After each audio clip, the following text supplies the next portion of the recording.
কিরে মা, শ্বশুর বাড়ির তোর দিনকাল কেমন যাইতেছে? ওই বাড়িতে আমার একটু ভালো লাগে না, আর মানুষগুলা জানি কিরকম অদ্ভুত, আর পরিবেশটা আমার কাছে ভালো লাগে না। বুঝতে পারছি ওর মতি গতি ভালো না, ওরা কিছু একটা উদাহরণ দিয়ে বুঝাইতে হবো, তা না হলে বুঝবো না। আয় রান্না করে যাই, তোর একটা জিনিস দেখাবো। তুই তো দেখলি একটা গাজর, একটা ডিম, একটা কফির বিন 30 মিনিট লাগায় সিদ্ধ করলাম। এটা দেখে তুই কি বুঝলি আমার একটু বলতো দেখি। আমি কিছুই বুঝতে পারি নাই, তুমি সিদ্ধ করলার আমি দেখলাম। কি বলস তুই, কোনো কিছু বুঝতে পারলি না? না, আমি কোনো কিছু বুঝতে পারিনি, আমার একটু বোঝায় বলো তো দেখি। গাজর শক্ত, ডিম হইতেছে নরম, আর কফির বিন মোটামুটি শক্ত।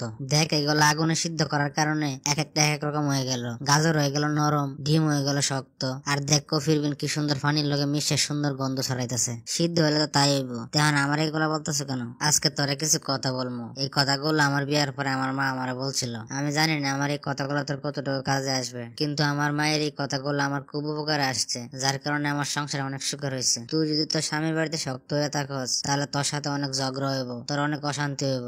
একটা সময় তোর সাথে ঝগড়া ক্যাসাল করতে করতে ওই গাজরের মতো নরম বানায় লাগবো তোরে। আবার তুই যদি তোর স্বামীর বাড়িতে নরম হয়ে থাকস, তাহলে আবার তোরে বোকা মনে করবো, তাহলে তোর উপরে আঘাত করতে করতে তোর হৃদয় কত বিকৃত করে দিবে, তোর একবারে ডিমের মতন শক্ত বানাই দিবে। তুই যদি তোর ভালোবাসা দিয়া পরিবারের সবার সাথে মিলেমিশে থাকতে পারস, তাহলে দেখবি একসময় পরিবেশটা খুব সুন্দর হয়ে গেছে, ঠিক পপির বিনের মতন। যেমন পপির বিন পানির দেওয়াতে স্বাদ, মিষ্টি, গন্ধ বাড়াইছে, ঠিক তেমন। ঠিক আছে আম্মা, তাহলে তুমি থাকো, আমি যাই। তুমি যেগুলা বলছো আর যেগুলা বুঝাইছো সেগুলো আমি মানার চেষ্টা করবো। আমাদের চতুর্পাশে সবসময় শোক থাকে না, তাই বলে নিজের পরিস্থিতির লগে না মিলাইয়া ধৈর্য ভালোবাসা দিয়া এই পরিস্থিতি থেকে বেরিয়ে আসতে হবে। শোন মা, তোর একটা কথা বলি, নিজের সুখ কিন্তু নিজের তৈরি করে নিতে হয়। ঠিক আছে, যা, ভালো করে থাকিস, আর আমি দোয়া করি তুই ভালো থাকবি। দোস্ত, তোরে একটা আজকে আশ্চর্যের কথা বলি। আমার বউ আমার লগে রাগ করে বাবার বাড়ি চলে গেছিল, হঠাৎ করে আজকে আবার চলে এলো। আসার পরে সেই ভালো হয়ে গেল।